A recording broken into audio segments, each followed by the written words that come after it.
Good morning বন্ধুরা, আজকে একটু সকাল থেকেই ভিডিওটা শুরু করেছি। তো তোমরা আমার এই ভিডিওটা সকাল থেকেই একটু দেখো। বেশি না, বেশিক্ষণ করবো না, আজকে একটু রান্না নিয়েই করবো। রান্না বলতে ওই সকালে একটু টিফিন আমার খুব খেতে ইচ্ছা করছিলো। দেখো আমি না একটু তেল দিয়ে দিয়েছি, এটা হচ্ছে রিফাইন অয়েল দিয়ে দিয়েছি। দেখো এবার এটা একটু একটু গরম হোক, একটু গরম হলে না এই দেখো আমি না একটা ব্যাটার বানিয়ে রেখেছি। এটা না ছোটোবেলায় যখন আমার খিদে পেত আমার কি আমার ভাইয়ের, তখন মা কী করতো, এই এই জিনিসটা বানিয়ে দিত আমাদেরকে। এটা কি বলো তো, অনেকে না ময়দা সুজি অনেক কিছু রকমের খায়, অনেকে ডিম দিয়ে। আমি না এটা মানে অনেকে আটা দিয়ে, যেহেতু আমি না ঘরে আটা ছিল, ময়দা ছিল না, তো আটা দিয়ে চিনি দিয়ে একটা ভালো করে ব্যাটার বানিয়ে নিয়েছি। এবার ব্যাটারটা দেখো, ব্যাটারটা এইবারে আমি এখানে দিয়ে দিচ্ছি। দেখো ছেঁড়া করে উঠলো না, আমার খুব ভালো লাগে। তার মধ্যে চিনি দিলে কি একটু মিষ্টি মিষ্টি, আমার মা করে দিত আমাদের স্কুলের জন্যে। দেখো পারি না আমি অত একটা ভালো করে সব, এগুলো তো মারা করতে পারতো না, আমারটা ঠিক ছিঁড়ে ছিঁড়ে যাচ্ছে। ও যাই হোক চেষ্টা করছি, একটু গোল হয়, খুব সুন্দর করতো আমার মা। আর আমরা কী করতাম, সকালে যখন স্কুলে যাবো, এক একদিন তো ভাত খেতে ভালো লাগতো না, তখন কী করতাম, এই গোলা রুটিটা খেয়ে আমরা স্কুলে যেতাম, আমি ভাই। তো খেতে খুব ভালো লাগে। অনেকে তো অনেক রকম করে খায়, তোমরা একটু এই আটা দিয়ে চিনি দিয়ে একটু সামান্য পরিমাণে লবণ, মানে আন্দাজ মতন স্বাদ মতন চিনি বা লবণ দিয়ে তোমরা এটা বানিয়ে খাবে, দেখো দারুণ লাগে খেতে, দারুণ, এত টেস্ট হয় না। দেখো আমি একটা বানিয়েছি, এখন ওকে বানিয়ে রেখেছি।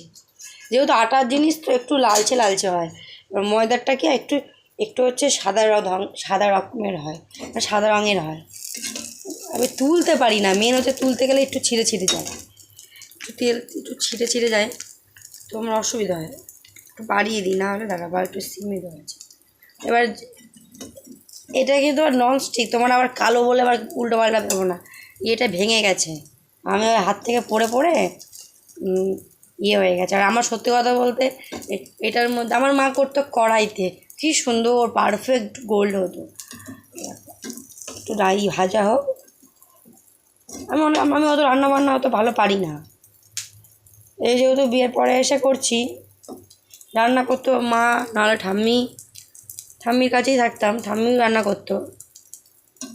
মার একেবারে বাড়ি গেলে বা ঠাকুমার থেকে যখন বাড়ি যেতাম তখন মা করতো, বেশিরভাগ মাই গোলা রুটিটা। আমার একই জায়গায় বাড়ি, ঠাম্মার বাড়ি আর আর আমার বাড়ি, আর বেশি দূর না, যা 5 মিনিটের রাস্তা, হেঁটে যাওয়া যায় এরকম।